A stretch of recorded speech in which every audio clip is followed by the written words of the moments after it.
अभी धीरे धीरे, अभी नहीं, अभी घूमना है केवल। अभी परिक्रमा लगाओ राम जी से, परिक्रमा लगाओ, जब हम बोलेंगे तब। अभी तो खाली धीरे धीरे चलना है बस। धरो धरनी धरी धीर न डोला। आज समस्त नर नारी अपने इष्ट देवताओं को मना रहे हैं। राम जी ने मन ही मन गुरु जी को प्रणाम किया और एक ही झटके में बड़ी फुर्ती से धनुष को उठा लिया। अच्छा, मन ही मन क्यों प्रणाम किया? मानो राम जी गुरु जी के साथ शिव जी को भी प्रणाम कर रहे हैं। शिव जी को भी प्रणाम कर रहे हैं। हे शिव जी, ये आपका धनुष है और ये धनुष समाज कल्याण के लिए हम इसका भंजन कर रहे हैं, इसलिए आप नाराज मत होना। आप तो कल्याण के देवता हो, इसलिए नाराज ना होना। आशीर्वाद प्रदान करें। या फिर राम जी सीता जी के प्रेम की परीक्षा ले रहे हैं कि जिस तरह से तुमने हमें। सीता जी धरती की ओर देख रही हैं, मानो ये कह रही हैं कि राम जी से ये धनुष टूट जाए, और अगर नहीं टूटा तो हम रसातल में चले जाएंगे। पृथ्वी माता अपनी गोद को फाड़ देना और मैं आपकी गोद में समा जाऊंगा। अब तो महाराज एक संत बोले, राम जी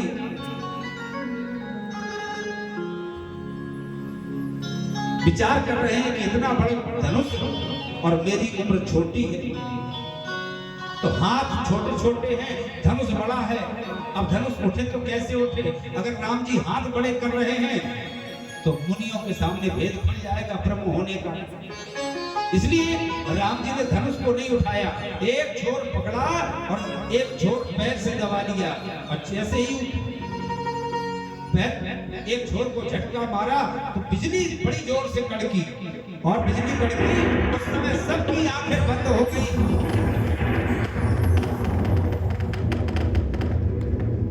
और उसी समय ले चढ़ावत खेचत गाड़ी, काहू न लखा दे जब ढाड़ी। कहीं घने राम पाद कर तोर, अरे भूल धुनी घोर कटोरा, भूल धुनी घोर कटोरा, भूल धुनी घोर कटोरा, अरे भूल धुनी घोर कटोरा, अरे भूल घोर कटोरा।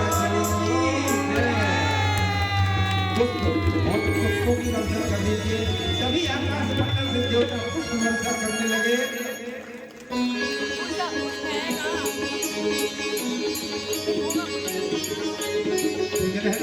एक पुष्प ले लो। अब तो महाराज प्रभु तो ये चाप खंड मही जा रे, देख लोग सब भये सुखारे। समस्त नर नारी प्रसन्न हो गए, सबके आंखों से प्रेमाश्रु निकल पड़े। ब्रह्मादि सूर्य सिद्ध मुनीसा प्रभु प्रसन्न सहित असीसा। सब लोग हाथी घोड़े अन्न धन वस्त्र निछावर करने लगे राम जी की। आज महाराज जनक जी का संताप दूर हुआ। अच्छा देखो, विश्वामित्र जी ने जब राम जी को कहा कि राम जी जाओ उठो, मेटहु तात जनक परितापा, तो ये नहीं किया, कहा कि धनुष को तोड़ दो, क्योंकि शिष्य को इतना नहीं बढ़ाना चाहिए कि उसको अभिमान हो जाए। इसलिए उन्होंने ये नहीं कहा कि धनुष को तोड़ दो, क्या कहा, मेटहु तात जनक परितापा, जनक जी का कष्ट दूर कर दो।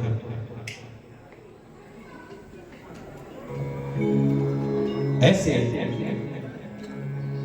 राम जी ने, किसी ने पूछा राम जी ने बीच से ही धनुष को क्यों तोड़ा?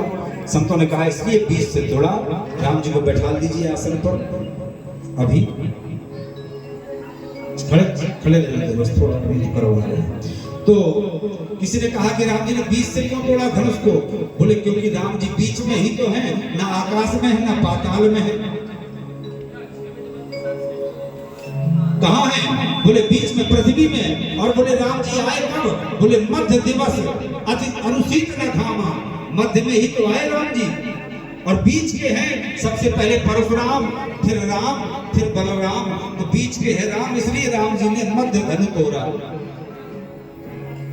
अब तो महाराज उधर मंदोदरी की चूड़ियां टूटने का समय तैयार हो गया।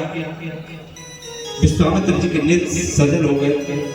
कहा राम तुमने आज एक मुनि को जगत प्रसिद्ध कर दिया। अब लक्ष्मण जी जनक जी की तरफ बोले, बताओ कहां गए वीर विहीन मही में जानी। अब भी वीर विहीन मही में जानी। जनक जी मुस्कुराने लगे, आज सभी पसंद हैं। तो कहते हैं कि जब किसी ने धनुष से पूछा कि राम जी ने तुम्हें तोड़ा और तुम दुखी नहीं हुए,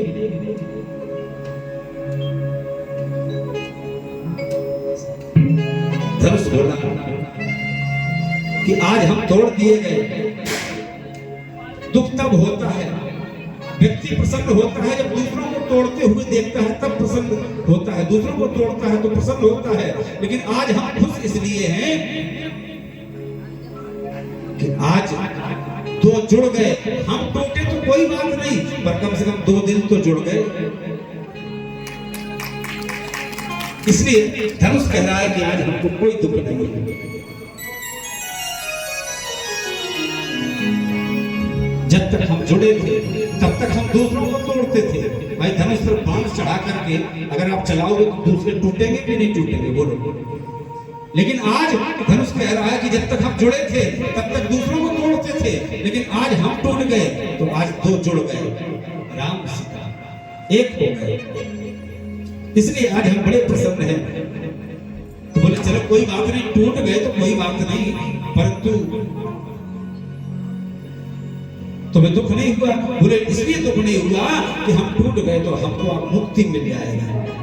बोले टूटे तो भगवान के हाथ से टूटे, और जब टूटेंगे तो मुक्ति मिल जाएगी। तो धनुष ने कहा कि हमें मुक्ति नहीं चाहिए।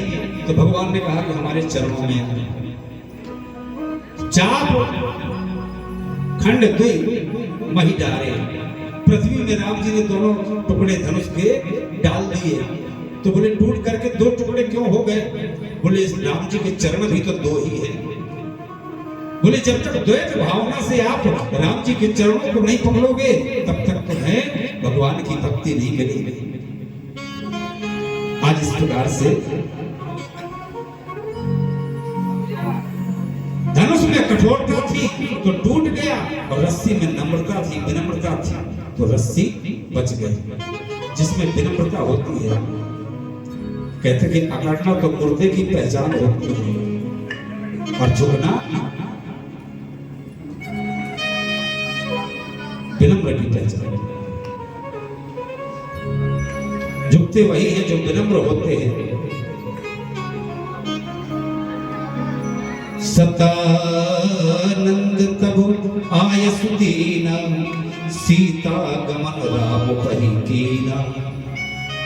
अब तो जैसे ही सतानंद जी ने आदेश दिया कि सखियों जाओ श्री किशोरी जानकी जी को लेकर के। चतुर सखी लखी कहा बुझाई, पहिरा बहु जय माल सुहाई। सखियों ने कहा चलो सीता जी राम जी को जयमाला पहनाओ। अब सीता जी जयमाला लेकर के आ रही हैं, परंतु पहनाई नहीं जा रही है। सखियों ने कहा पहनाओ।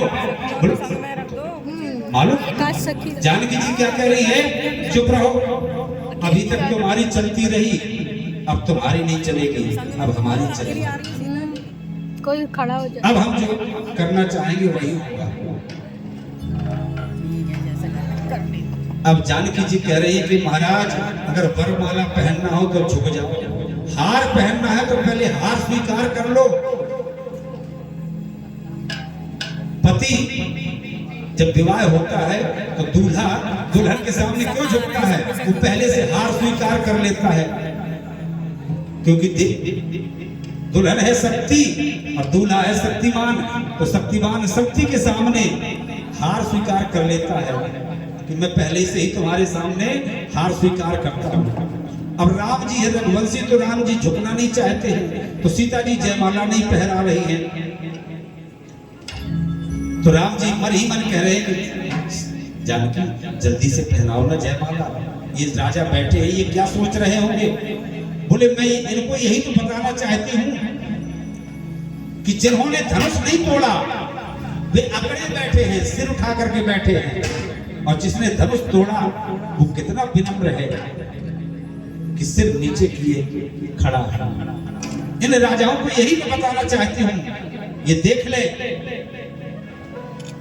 कि जिसमें ज्ञान होगा, जिसमें बल होगा, जिसमें बुद्धि होगी, वह विनम्र होगा।